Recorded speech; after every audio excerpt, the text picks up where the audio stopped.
नमस्कार दोस्तों, मैं V Chaturvedi Pathfinder Education YouTube channel पर आप सभी मित्रों का स्वागत करता हूं। मित्रों, आपसे निवेदन है कि हमारे चैनल पर आप प्रथम शेयर करें, सब्सक्राइब करें तथा बेल आइकन भी दबा लें, जिससे शिक्षा जगत संबंधी जो भी महत्वपूर्ण अपडेट हो हमारे चैनल के माध्यम से शीघ्र आपको प्राप्त हो सके। जैसा कि आज के समाचार पत्रों में सबसे महत्वपूर्ण सूचना में से पहली सूचना है, DLED की सेमेस्टर परीक्षाएँ आज से परीक्षा नियामक प्राधिकारी कार्यालय की ओर से DLED के विभिन्न सत्रों की द्वितीय और तृतीय सेमेस्टर की जो परीक्षाएं हैं वो शुरू हो गई हैं, जो कि आज से स्टार्ट है। वहीं लोक सेवा आयोग से सूचना आ रही है, 63% ने छोड़ी खान निरीक्षक भर्ती परीक्षा।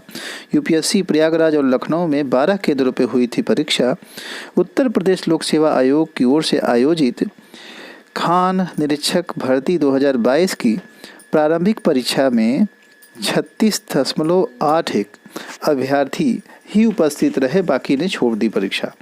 तो जो कुछ भी रहा, अब इसी के बेस पे रिजल्ट भी आगे आएगा। वहीं CTET से एक महत्वपूर्ण सूचना आपको प्राप्त हो रही है कि CTET में RTI के तहत अभ्यर्थियों ने मांग की थी कि जिनका अपीयरिंग है सीट जो है B.Ed, उनको भी मौका दिया जाए। साथ ही साथ उन अभ्यर्थियों ने यह भी मांग की थी कोविड की वजह से एज में रिलैक्सेशन दिया जाए, लेकिन आयोग की तरफ से ये दोनों बातें मना कर दी गई हैं। न ही एज में रिलैक्सेशन मिल रहा है और न ही अपीयरिंग वाले छात्र जो हैं B.Ed के वह इसमें शामिल हो पाएंगे, या जिन्होंने CTET का फॉर्म भरा है न तो वो शामिल हो पाएंगे। ये 2-3 बातें थी जिनको कि उन्होंने स्पष्ट कर दिया। वहीं उत्तर प्रदेश लोक सेवा आयोग से आप जानते हैं कि प्रवक्ता भर्ती जो हुई थी उसका कल जो है मुख्यमंत्री योगी आदित्यनाथ के द्वारा 1395 अभ्यर्थियों को जो नियुक्ति पत्र है वो बांटा गया है, उसको लेकर के दिया है। प्रदेश में भर्ती अब भ्रष्टाचार मुक्त मुख्यमंत्री योगी ने कहा, अब भाई भतीजावाद नहीं चलेगा। तो इस तरह की कुछ बातें आज के समाचार पत्रों में दी गई हैं, लेकिन पारदर्शिता को लेकर के प्रश्न चिन्ह अब भी खड़ा है, क्योंकि SI भर्ती परीक्षा सबके सामने उदाहरण बनी हुई है, 69,000 उदाहरण बनी हुई है। सरकार को इन चीज़ों पर संज्ञान लेना चाहिए कि आखिर हर भर्ती में कैसे समस्या पैदा हो जाती है, फिर सागर गैंग पकड़ लिए जाते हैं, आ जाते हैं। वहीं देखिए 2023 में होने वाली 5 परीक्षाओं के बारे में MP की जो सूचना है वो जारी कर दी गई है। 10 फरवरी से समूह 2 उप समूह के, 20 फरवरी से आबकारी संरक्षक, 15 मार्च से समूह 2 उप समूह 4 पटवारी भर्ती संयुक्त परीक्षा, 11 मई से वन रक्षक जेल प्रहरी और 5 अगस्त से ग्रुप 4। तो इस तरह की परीक्षाएं आयोजित होनी है MP से, जिसका कि पहले ही सूचना आज के समाचार पत्रों में दे दी गई है। वहीं SSC GD परीक्षा में 6 बड़े बदलाव के साथ 10 जनवरी से परीक्षा आयोजित की जाएगी।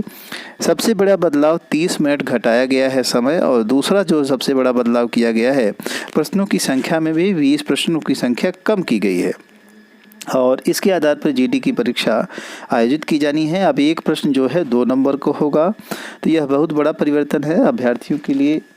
समझ के साथ इस परीक्षा में बैठना है।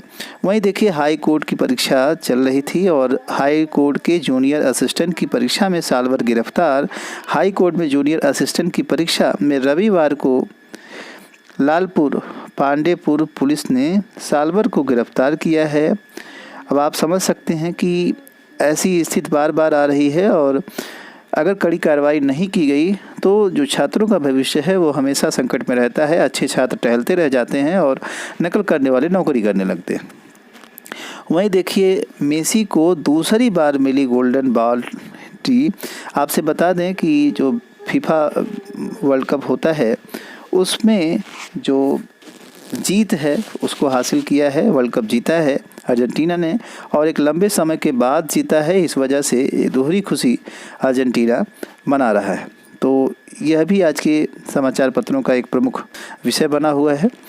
इन्हीं सारी महत्वपूर्ण अपडेट के साथ सूचना सुनने के लिए आप सभी मित्रों का बहुत बहुत धन्यवाद। हमारे चैनल को लाइक करें, शेयर करें, सब्सक्राइब करें तथा बेल आइकन भी दबा लें। Thank you very much. जय हिंद।